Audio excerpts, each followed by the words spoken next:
Jadi kapan orang punya ilmu, kemudian diikuti dengan ujub, merasa diri lebih daripada orang lain, karena dia S1, S2, S3, apalah, itu tidak akan bertahan lama. Kalau Allah berikan kelebihan nikmat ikhwan dan akhwat sekalian, bukan untuk berbangga-bangga, tapi untuk disyukuri. Nikmati iya, tapi kita syukuri. Partnerkan dengan merendah. Kita justru bersyukur sama Allah, kita justru makin berbuat baik sama orang. Ada kan orang begitu. Begitu dia berubah sedikit penampilan, pakaiannya, kekayaannya sudah berubah sama orang lain. Melirik saja tidak, jawab salam pun tidak, salaman pun berat. Ini semua hal yang tidak baik. Gitu. Harusnya dihindari tentu. Kemudian dinukil juga bahwasanya para salafus saleh sangat khawatir dengan masalah ini. Dan mereka sama sekali tidak pernah mau membiarkan ini masuk dalam lini kehidupan mereka. Kita dengarkan misalnya statement-statement yang ada berhubungan dengan masalah itu.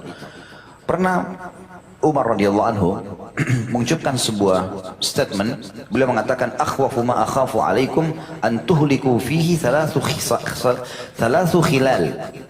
Syuhan muta' atau syuhan muta' wa hawan muttaba' wa ijabul mar'i binafsih. Tidak ada yang paling aku takuti yang dapat membinasakan kalian kecuali 3 hal. Tentunya ini sebenarnya beranjak daripada sebuah hadis ya. Nanti akan kita jelaskan insyaallah pada saat kita jelaskan efek-efek buruk daripada ujub itu. Beliau mengatakan yang pertama kebakhilan yang dituruti. Kapan kita sudah mulai perhitungan untuk dikeluarkan di jalan Allah, itu penyakit jiwa. Lawan. Makin syaitan mengatakan tidak usah keluarkan, tidak usah bantu, lawan, justru lawan, bantu, keluarkan, tidak boleh diikuti.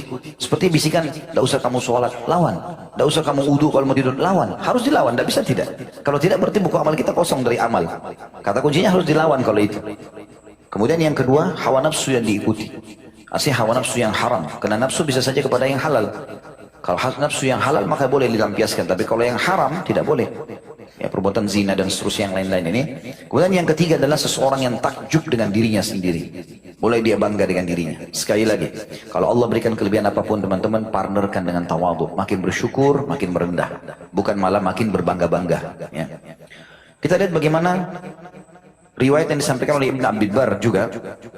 Dalam kitab Jami' Bayan Ilm wal Fadailih, itu ada sebuah riwayat dari Ka'ab radhiyallahu anhu bahwasanya beliau berkata kepada seseorang yang sibuk mengumpulkan hadis. Jadi ada muridnya, Ka'ab ini seorang sahabat Nabi.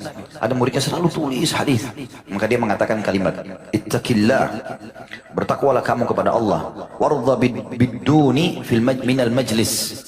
Carilah kedudukan yang rendah, tidak mencolok dalam majlis. Wala tu'zi ahada, dan jangan pernah kau sampai menyakiti seseorang.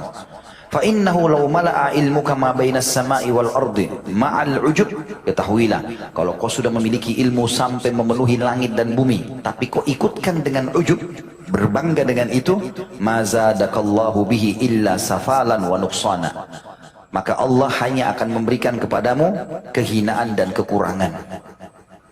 Jadi kapan orang punya ilmu, kemudian diikuti dengan ujub, merasa diri lebih daripada orang lain, karena dia S1, S2, S3, apalah, atau dia mungkin banyak jemaahnya atau apa, kemudian dia berbangga-bangga dengan itu, maka Allah akan berikan kehinaan. Itu tidak akan bertahan lama. Tapi kapan seseorang bisa mempertahankan itu, dia bisa menjaga, dan memang kita harus hati-hati teman-teman ya, karena syaitan berusaha menggoda kita setiap saat. Kita harus selalu jaga, jangan berarti kita sudah lolos satu kali lalu kita anggap kita akan selamat. Tidak, syaitan tidak akan diam dalam masalah itu. Maka harus hati-hati, dan ini nasihat seorang sahabat kepada muridnya tentang majelis ilmu. Karena memang ilmu ini rusaknya itu adalah ujub ini. Ya. Juga Ali bin Abi Thalib berkata radhiyallahu anhu dalam sebuah statement yang mulia, beliau mengatakan al-ijabu diddus shawab wa afaqul albab. Rasa ujub itu, bangga dengan diri sendiri, adalah lawannya kebenaran dan penyakit akal sehat. Artinya orangnya sehat, tapi akalnya terganggu dengan itu. Karena kapan dia sudah merasa bangga dengan itu luar biasa gitu. Ya. Ada kadang-kadang orang begitu semalam dari kata-katanya. Pernah ada orang yang bicara sama saya begitu. Jadi dari cara bicaranya itu saya tidak tahu kenapa dia ucapkan itu ya. Tapi saya diamkan saja gitu. Ya sudahlah, kalau penyampaian seperti itu, ya sudah tahulah, kita sudah tahu. Jadi seakan-akan kamu nggak usah bicara deh, itu bukan bagian, bukan level, bukan segala macam. Dan ini subhanallah, kami tidak pernah temukan bahasa-bahasa ini kecuali dari orang-orang yang baru saja belajar ya. Tapi kalau orang-orang yang para ulama yang kami temukan, mereka sangat merendah gitu.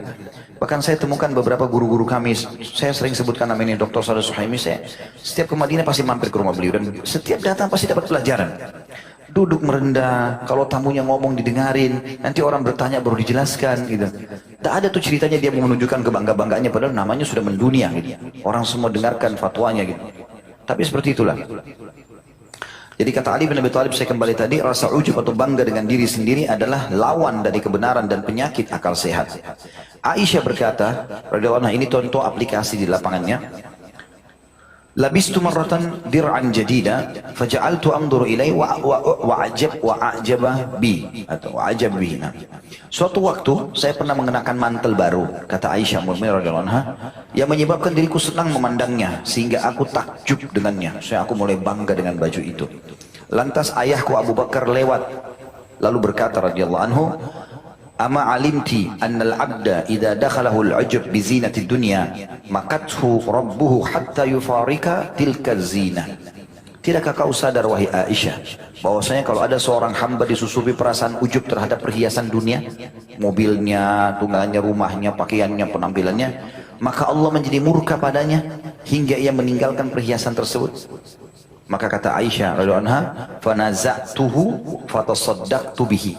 Maka saya pun langsung membuka baju itu, mantel itu, dan saya sedekahkan.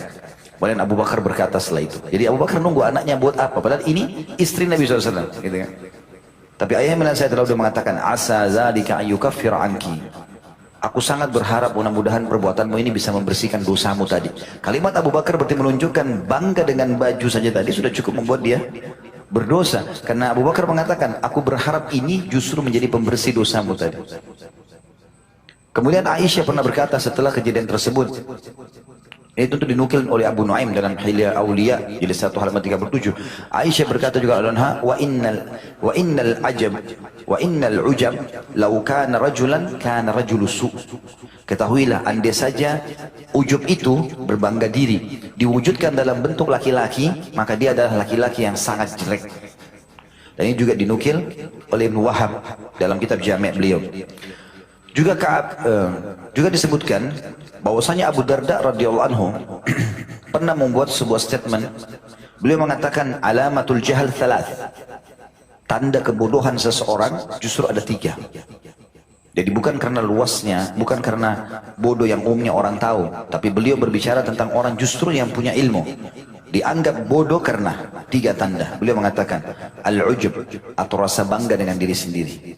Kapan dia dikasih ilmu, kapan dia dikasih harta, lalu dia berbangga-bangga dengan itu, ya, di depan orang, ataupun dia berbangga, merasa orang lain tidak mungkin mencapai prestasi itu dan sejenisnya, maka itu sudah cukup tanda kebodohan, kata Abu Darda. Yang kedua, wa kathratul mantiq fima la ya'ni, banyak berbicara dengan sesuatu yang tidak ada hubungannya sama dia atau tidak ada manfaatnya.